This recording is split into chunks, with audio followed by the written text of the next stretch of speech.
किसी शहर के रेलवे स्टेशन पर एक भिखारी रहता था। वो वहां आने जाने वाली रेलगाड़ियों में बैठे यात्रियों से भीख मांगकर अपना पेट भरता था। एक दिन जब वो भीख मांग रहा था तो सूट बूट पहने एक लंबा सा व्यक्ति उसे दिखा।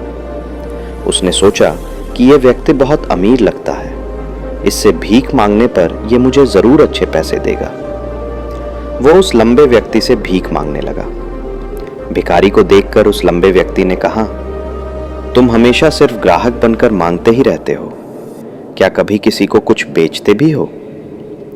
भिखारी बोला, साहब मैं तो भिखारी हूं, हमेशा लोगों से मांगता ही रहता हूं, मेरी इतनी औकात कहां कि किसी को कुछ दे सकूं। लंबा व्यक्ति बोला, जब किसी को कुछ दे नहीं सकते तो तुम्हें मानने का भी कोई हक नहीं है। मैं एक व्यापारी हूं और लेन देन में ही विश्वास करता हूं। अगर तुम्हारे पास मुझे कुछ देने को हो तभी मैं तुम्हें बदले में कुछ दे सकता हूं। इतना कहने के बाद वो लंबा आदमी ट्रेन में बैठकर चला गया।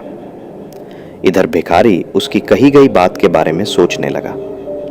उस लंबे व्यक्ति के द्वारा कही गई बात उस भिखारी के दिल में उतर गई। वो सोचने लगा कि शायद मुझे भीख में अधिक पैसा इसीलिए नहीं मिलता क्योंकि मैं उसके बदले में किसी को कुछ दे नहीं पाता हूं। लेकिन मैं तो भिखारी हूं, किसी को कुछ देने लायक भी नहीं हूं। लेकिन कब तक मैं लोगों को बिना कुछ दिए केवल मानता ही रहूंगा? बहुत सोचने के बाद उस भिखारी ने निर्णय किया कि जो भी व्यक्ति उसे भीख देगा उसके बदले में वो भी उस व्यक्ति को कुछ जरूर देगा। लेकिन अब उसके दिमाग में यह प्रश्न चल रहा था कि वह खुद भिखारी है तो भीख के बदले में वो दूसरों को क्या दे सकता है। इस बात को सोचते हुए 2 दिन हो गए, लेकिन उसे अपने प्रश्न का कोई उत्तर नहीं मिला था। तीसरे दिन जब वो स्टेशन के पास बैठा हुआ था तभी उसकी नजर कुछ फूलों पर पड़ी जो स्टेशन के आसपास के पौधों पर खिल रहे थे। उसने सोचा, क्यों ना मैं लोगों को भीख के बदले कुछ फूल दे दिया करूं।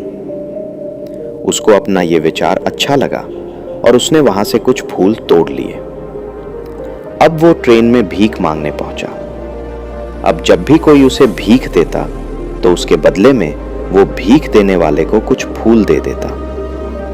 उन फूलों को लोग खुश होकर अपने पास रख लेते थे।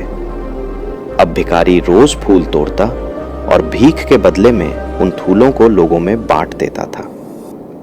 कुछ ही दिनों में उसने महसूस किया कि अब उसे बहुत अधिक लोग भीख देने लगे हैं।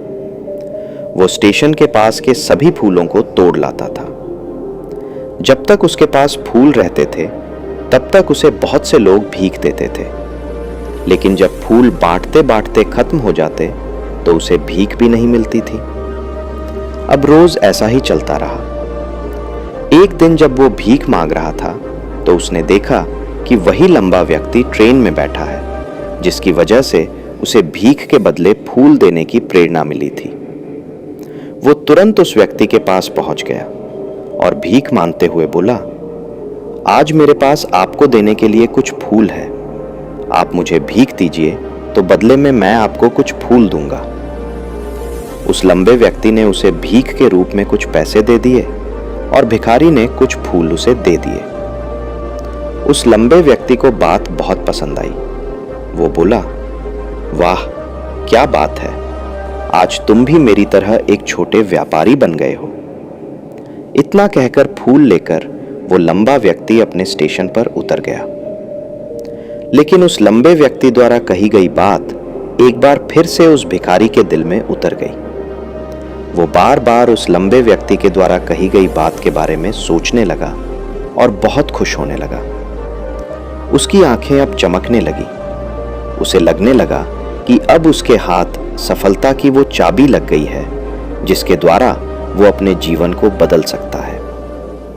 वो तुरंत ट्रेन से नीचे उतरा और उत्साहित होकर बहुत तेज आवाज में ऊपर आसमान की तरफ देखकर बोला, मैं भिखारी नहीं हूं, मैं तो एक व्यापारी हूं, मैं भी अमीर बन सकता हूं। लोगों ने उसे देखा तो सोचा कि शायद ये भिखारी पागल हो गया है और अगले दिन से वो भिखारी उस स्टेशन पर फिर कभी नहीं दिखा।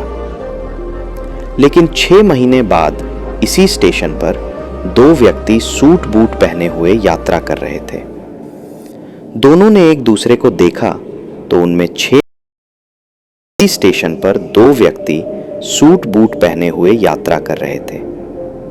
दोनों ने एक दूसरे को देखा तो उनमें से एक ने दूसरे से हाथ मिलाया और कहा, क्या आपने मुझे पहचाना? दूसरा व्यक्ति बोला, नहीं, क्योंकि मेरे हिसाब से हम लोग पहली बार मिल रहे हैं। पहला व्यक्ति बोला, नहीं, आप याद कीजिए, हम पहली बार नहीं बल्कि तीसरी बार मिल रहे हैं। दूसरा व्यक्ति बोला, मुझे याद नहीं, वैसे हम पहले 2 बार कब मिले थे? अब पहला व्यक्ति मुस्कुराया, फूलों का एक बहुत बड़ा व्यापारी हूं और इसी व्यापार के काम से ही दूसरे शहर जा रहा हूं। कुछ देर रुकने के बाद वो फिर बोला, आपने मुझे पहली मुलाकात में प्रकृति का वो नियम बताया था जिसके अनुसार हमें तभी कुछ मिलता है जब हम कुछ देते हैं। लेन देन का ये नियम वास्तव में काम करता है। मैंने ये बहुत अच्छी तरह महसूस किया है, लेकिन मैं खुद को हमेशा भिखारी ही समझता रहा। इससे ऊपर उठकर मैंने कभी सोचा ही नहीं। और जब आपसे मेरी दूसरी मुलाकात हुई तब आपने मुझे बताया कि मैं एक व्यापारी बन चुका हूँ। अब मैं समझ चुका था कि मैं वास्तव में एक भिखारी नहीं बल्कि व्यापारी बन चुका हूँ। मैंने समझ लिया था कि लोग मुझे इतनी भीख क्यों दे रहे हैं, क्योंकि वो मुझे भीख नहीं दे रहे थे बल्कि उन फूलों का मूल्य चुका रहे थे। सभी लोग मेरे फूल खरीद रहे थे क्योंकि इससे सस्ते फूल उन्हें कहाँ मिलते।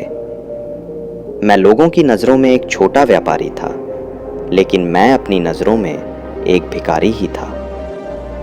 आपके बताने पर मुझे समझ आ गया कि मैं एक छोटा व्यापारी हूँ। मैंने ट्रेन में फूल बांटने से जो पैसे इकट्ठे किए थे उनसे बहुत से फूल खरीदे और फूलों का व्यापारी बन गया।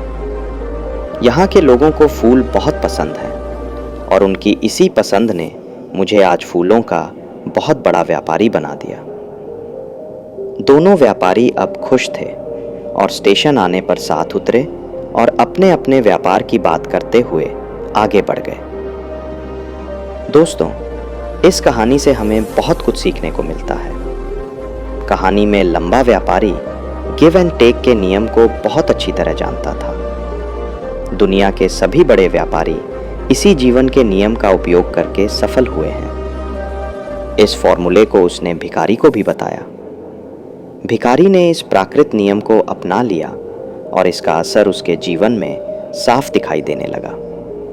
उसने अपनी सोच बदली और उसकी जिंदगी बदल गई। ये कहानी हमें बताती है कि हम यदि अपनी छोटी सोच बदल लें तो सफलता हासिल करना संभव है। यदि हम खुद को छोटा समझते रहेंगे तो हम हमेशा छोटे ही बने रहेंगे। बड़ा बनने के लिए हमें अपनी सोच को बदलना होगा और खुद के बारे में बड़ा सोचना होगा। कहानी का सार ये है कि सफलता आपकी सोच में छुपी होती है।